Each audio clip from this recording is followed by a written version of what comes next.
a few years back, I thought my future was retirement after this season. You are Locked On Fantasy Basketball, your daily fantasy basketball podcast, part of the Locked On Podcast Network, your team every day.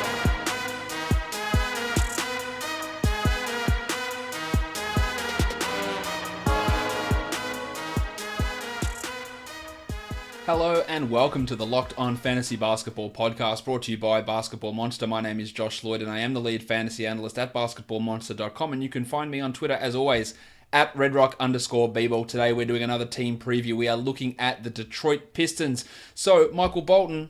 Let's get to it. Let's get to it indeed. To talk about the Pistons, I'm joined by the host of the Locked On Pistons podcast. Matt Schoch is here to talk to me again about this Detroit team. Matt, welcome back to the show.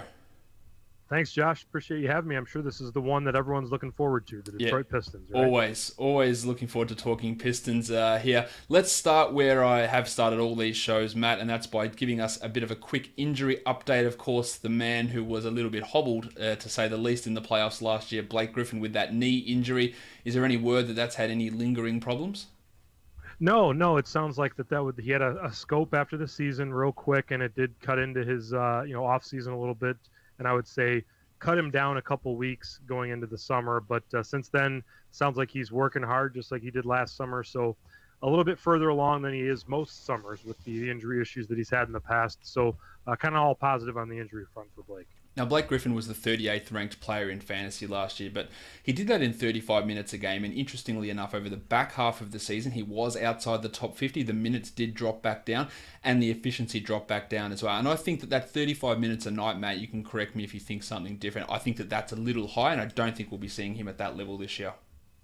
Yeah, and not only that, but I would anticipate that you're probably going to have more Blake rest days because it's something that we were screaming about throughout the entire season on Locked On Pistons that, they gave him a couple of back-to-backs off, I think maybe 2 or 3.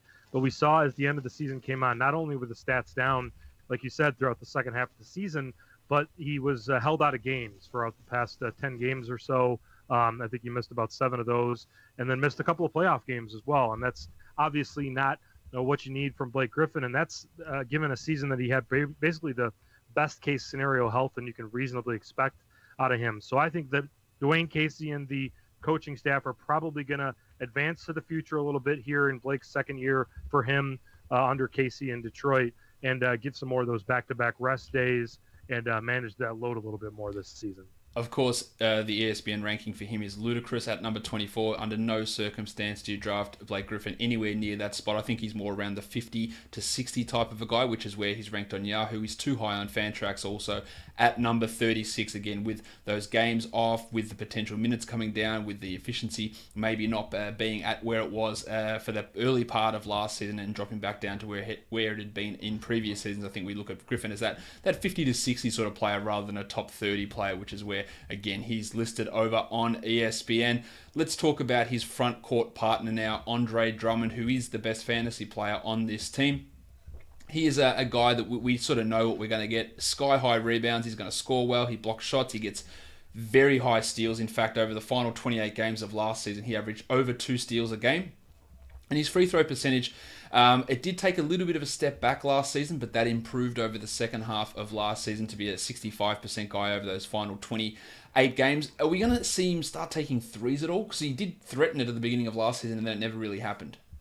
Yeah, he threw up some in the preseason at the very beginning of last season as well, but Dwayne Casey nipped that in the bud pretty quickly. Yeah, we're seeing some more of the Instagram videos of him throwing up three-pointers, but I think we're going to kind of see more of the same. Maybe he will throw some up in preseason and prove that he can't hit them whatsoever. I think 13.2% from 3 last year, So that's a good indication of what you don't want from the offense. So, yeah, I think maybe there'll be a little bit of training camp buzz about it, but not something that I would expect any kind of production from, certainly, and probably no shots as well. Yeah, I don't think we need to worry about that having too much of an impact. This is just who he is. You still have to really consider punting the free throw percentage with him, even though it has improved significantly. He does take so many of them, and it's still not at a great level that you do have to be wary of that. But he's going to win you rebounds. He gets steals and blocks at high rates. The field goal percentage has come back up in recent years as well, and the scoring's pretty solid. So he's solid enough in that second to third round type of an area. Again, ESPN ranked him at number 11. There's no way that you want to take him at number 11 under any circumstance. Would he be looked at around that spot? Now, he was the 18th ranked player last year, and to be fair to him, or maybe to be fair to ESPN actually, over the final 3 months of last season, he was the 8th ranked player overall, but again, I'm still not taking him there. That's because of those 2 steals per game that he was averaging during that time, and also shooting 57% from the field, a number that he hasn't really gotten anywhere close to since the 13-14 season. So I'm not expecting that to be something that continues throughout the course of the year for Andre Drummond. After those 2 guys, Matt, it's pretty murky. It's pretty ugly from a fantasy point of view. I don't expect anyone else to be a top 100 player on this team, but I'll ask you this question. Who is likely to be the starting small forward on this team? Yeah, I think it's going to be Tony Snell, just because it just kind of fits offensively. Obviously, Luke Kennard's a better player than Tony Snell, Yes. But I just think that the way that he fits with Blake Griffin. Luke Kennard's had fit problems with Blake Griffin throughout his time that they've spent together in Detroit. Tony Snell acquired in a trade from Milwaukee for John Lure, ends up coming over, and he's just gonna be kind of a low usage, but pretty high production from those 3-point corner shots that they're going to be looking for from him in his high 30s throughout his career, and really doesn't take anything off the table defensively. So certainly when you're talking about Bruce Brown and Tony Snell possibly being your starting 2s and 3s, there's nothing to be excited about, and nothing at all from a fantasy perspective to be excited about, but it's probably Dwayne Casey's best call this year. Yeah, I do think Snell is probably going to be that starter there at small forward, but everyone who listens to this podcast and has played fantasy basketball knows that Tony Snell is literally one of the worst fantasy players, up there with Doug McDermott on a per minute basis across the NBA. In fact, he had that game, I think, last season where he played 28 minutes and didn't register a single stat. So hopefully we don't get too many more of those this season, but he is not a fantasy option outside of, say, 30-team leagues. You did mention a guy who I think will end up probably playing more minutes than Snell, even if he is coming off the bench, and that is Luke Kennard into his 3rd season. Now, I'm expecting some pretty big improvements from Kennard this season. I think he's going to get more playing time. I think the shooting's already excellent, 40% in both of his seasons from 3. I think he can handle the ball a little bit more than what he's been asked to do so far. What are you expecting from Kennard here in his 3rd season? Yeah, I expect everything to kind of creep up a little bit, like you said. I do expect him to at least start off the season coming off the bench, but like you said, the minutes probably uptick a little bit as his career goes on. The interesting question with him, obviously, is if he plays in those second unit minutes, how he coexists with the new point guard on the second unit, being Derrick Rose there. So we don't know how those guys are going to fit together. We like to see Luke Kennard getting the ball in his hands in the half court when he had Ish Smith as kind of his backcourt running mate with the second unit. But that's one of the big questions, is how Luke Kennard and Derrick Rose are going to coexist. And then really, as we go on, I'm sure we'll talk about this too, but the point guard situation, will Derrick Rose poach some of those fourth quarter minutes from Reggie Jackson? And Reggie coming off of a really strong kind of second half of the year for his standards. And Luke Kennard, the same thing.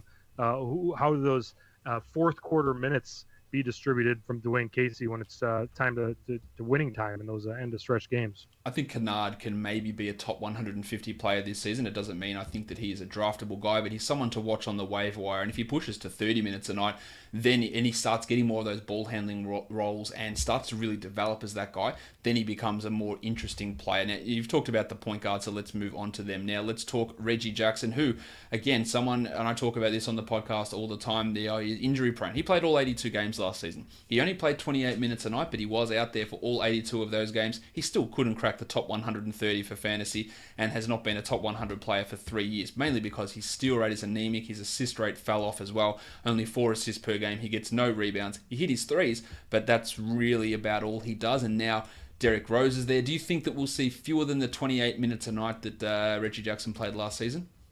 Yeah, I don't know if it ends up averaging about that, but we're going to see fluctuation because Dwayne Casey showed that at times that Ish Smith was playing well, and he's not a guy that you would really want to consider if you're a fourth quarter point guard on a quality team. But there were times that he was playing well enough last season that he'd get those fourth quarter minutes. I would suspect that Derrick Rose has more nights this season than Ish Smith had last season, that he's playing better than Reggie Jackson going into that fourth quarter.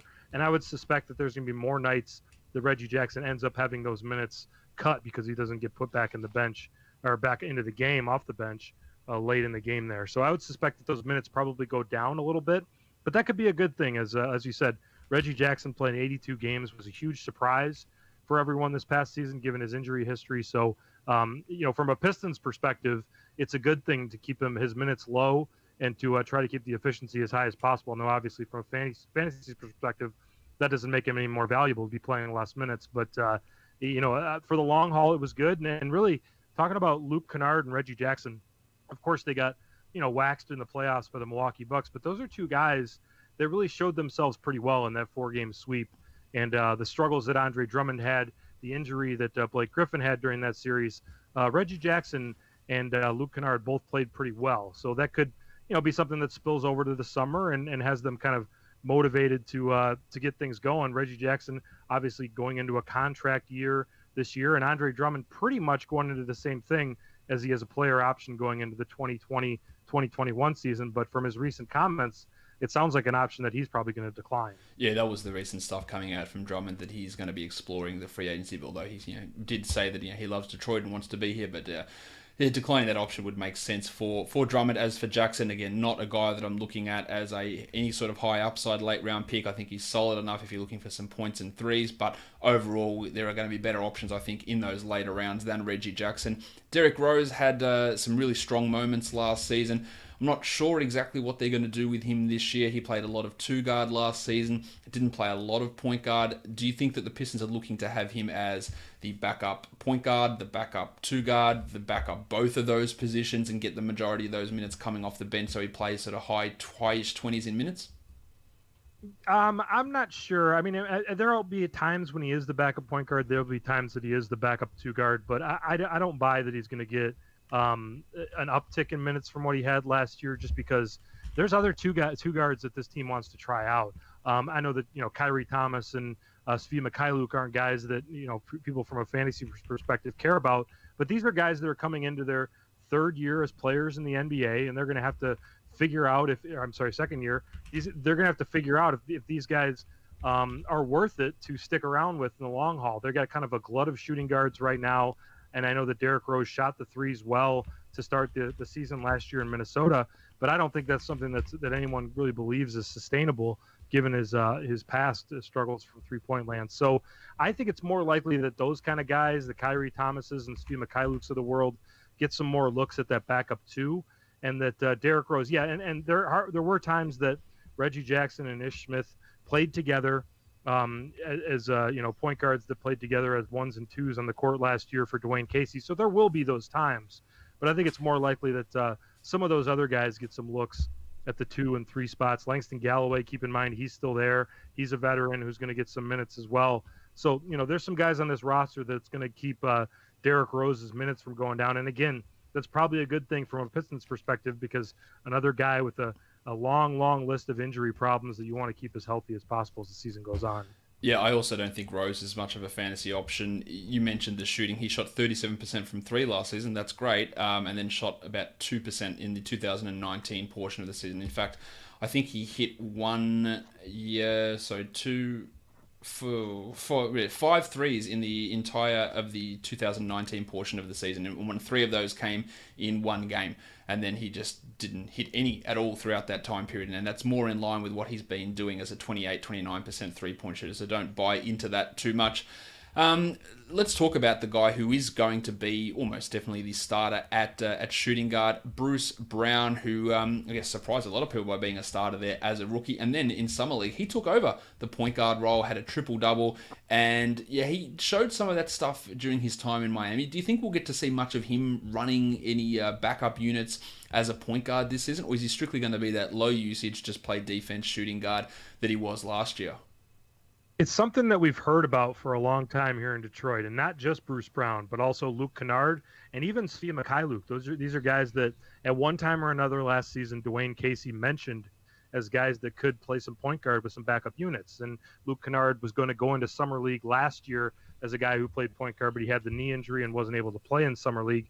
But Bruce Brown, last year as a rookie, did play some point guard in the summer league, and then really had like 3 or 4 possessions that he played point guard all of last season. So yeah, there's a little bit of smoke there. And like you said, going into summer league this year, he did play a lot of point guard, did run some pick and rolls there with some of the big guys in Las Vegas. So I think that there might be a chance if any of those guys will get some run, and some playmaking ability was shown by Bruce Brown there. And again, this is not things that fantasy owners should really be considering. But if you're following the Pistons, Bruce Brown stepping up and possibly being a point guard option off the bench is something that could make this team a little bit better, because if you throw his defensive abilities out there instead of a Derrick Rose or Reggie Jackson, that can improve this team a little bit. So it's an experiment worth taking for Dwayne Casey. But like I said, it's something they've talked about for a while, but really haven't done so far in his time in Detroit.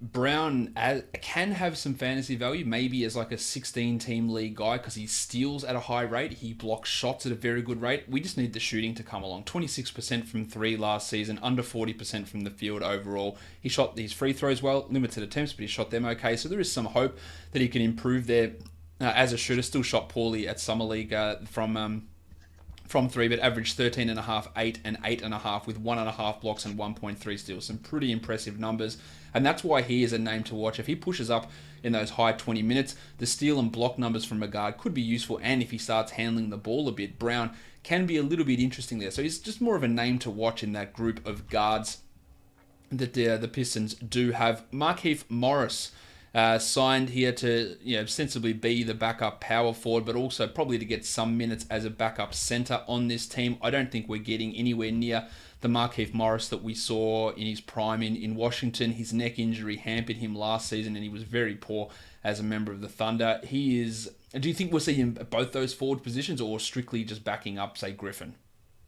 No, I think he will play some backup 5, and if only because there's really not a lot of other good options for the Pistons at that point. You had Zaza Pachulia there last year, and he was going to get the bulk of the backup 5 minutes. But right now, you got Markieff Morris, you have Thon Maker, and then you have Christian Wood as options at this backup 5 position. None of those guys are obviously natural 5s, and it's going to be small ball, whatever way you look at it. But I think that Markieff Morris, given that he's has a lot more history in the league and a lot more bulk than those guys, I think he's going to be kind of the first option as that backup center. Now, if you're the Pistons, you hope that Thon Maker grows into that, and he's such a skinny guy. You guys know that down in Australia, that it's tough for him to bang bodies down there. But, and Christian Wood's kind of the developmental guy who looks like more of a power forward anyways. So, yeah, I do believe that Markieff Morris gets some of those minutes.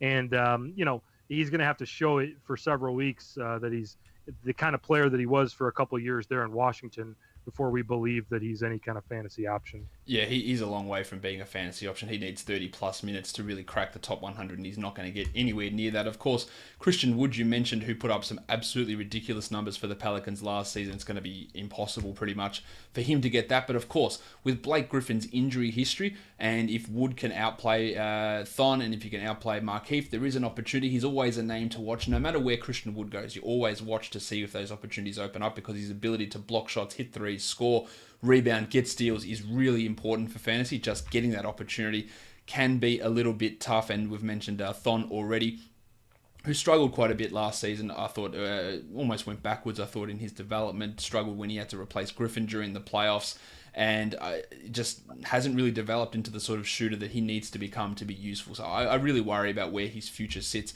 in the NBA. You mentioned Langston Galloway, who played entirely too many minutes last season, in my opinion. Will he be a rotation guy, or are they hoping that guys like Kyrie Thomas can come up and take that role that Galloway seemed to steal off other people last season? I think fans have been waiting for Kyrie Thomas and Svi Mikhailuk to take those minutes, but I think Dwayne Casey's just one of these veteran coaches who gives the veterans their shot. And like you said, Langston Galloway got a lot of minutes off the bench last year, more than he probably deserved, but maybe that was more of an indication that Kyrie Thomas and Svi Mikhailuk weren't ready quite yet. And right when Langston Galloway was as bad as he could have been, he really went on one of these hot streaks and had a nice month where he was one of the hotter three-point shooters in the league. So he had kind of a really strong month there, and then regressed to where you kind of expect him to be. So he's kind of like this guy who really all you can do is shoot threes, and he hasn't really done that well here in Detroit. So I suspect that that this will probably be Langston Galloway's last year in Detroit, as he's on a contract year, and there's the young guys behind him, and I think he'll kind of get phased out as the season goes on. But I do believe that he'll get some minutes early on in the season off the bench to kind of, see if he's developed his three-pointers more consistently, and he'll probably be the first guy to get that crack of some of those backup 2 minutes. But I suspect that as the season goes on, he probably fades out of the rotation. The biggest indication of what Galloway is as a player, if you look at his mid to late December run, he had 24 points, and the next game he had 1 point on 3 shots. Then he had 17 and 14, and then he had 5, 8, and 0, and then had 18 and 22, and then 0 again. So he is just wildly inconsistent, and with the shooting, with the scoring, it was weird to watch it, just consistent back and forward in terms of how he looked on the court last season. We've mentioned Kyrie Thomas's name quite a bit here. He was a 40% three-point shooter at Creighton. Didn't obviously shoot that well last season in the NBA, but just for people who don't know about Thomas, like what is his game? Where could he potentially fit on? Not necessarily this season, but in seasons to come. Yeah, I mean, he was the Big East Player of the Year at Creighton as well, in addition to some pretty good shooting numbers. He's a guy who's kind of billed as a 3-and-D type of player. He's a little bit smaller than you might like as a guy that you want as a defensive specialist at 6'3", 210 pounds.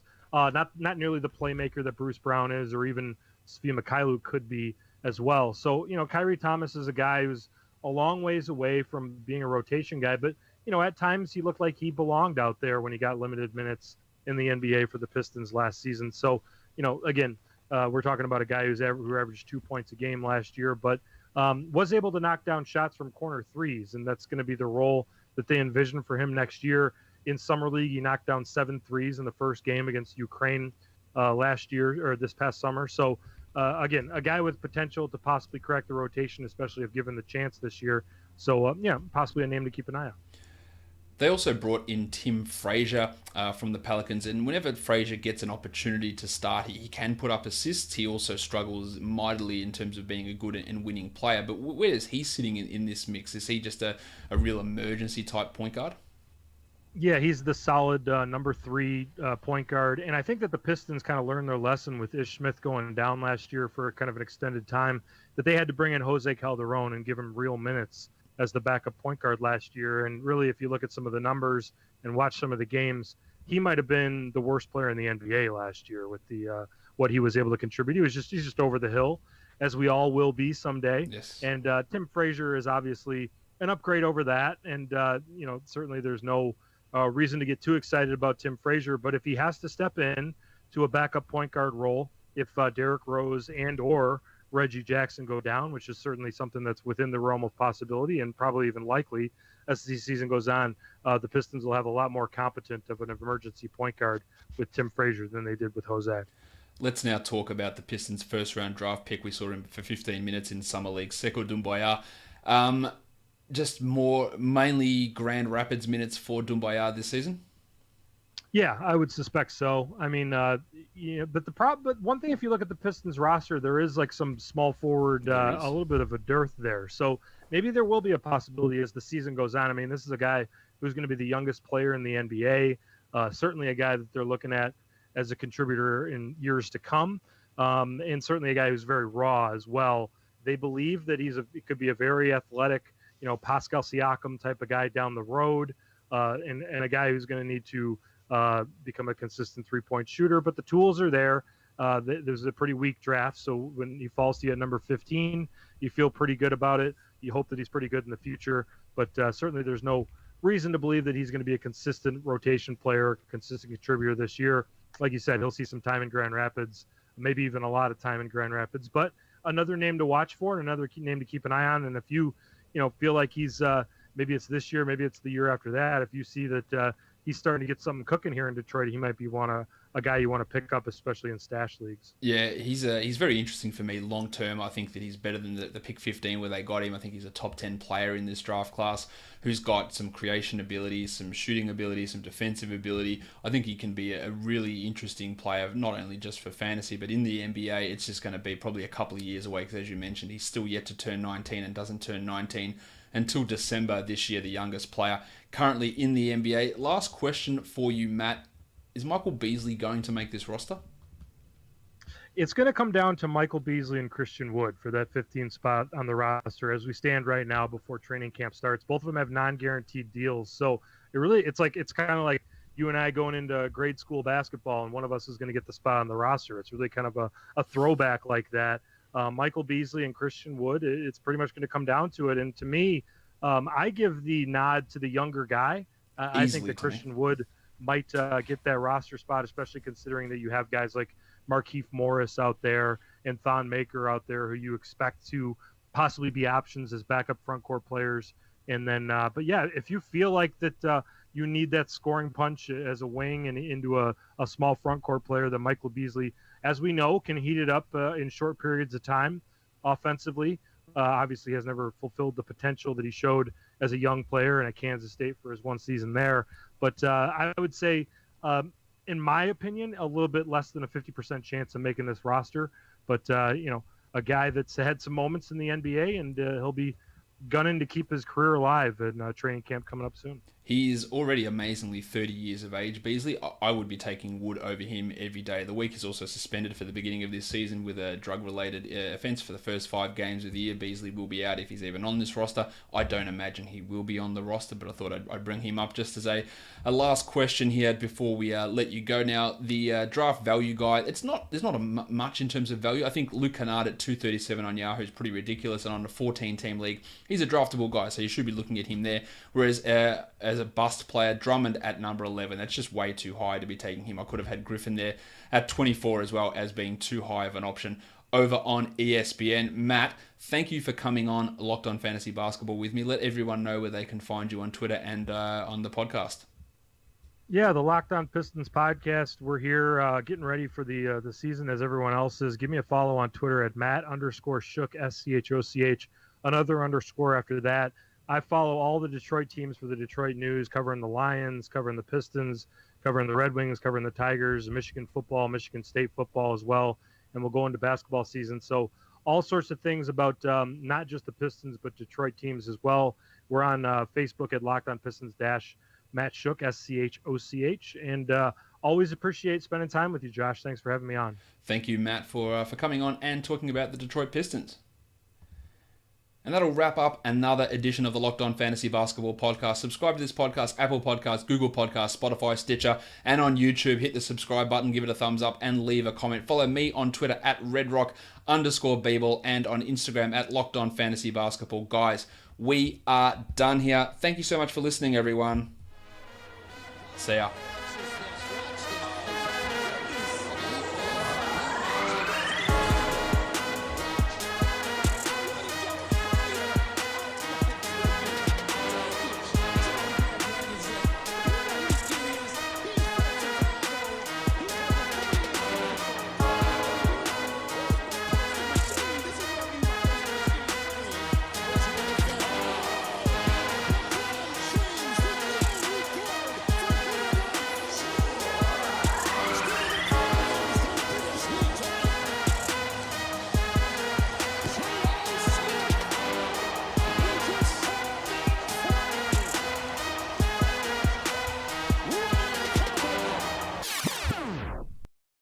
Jackson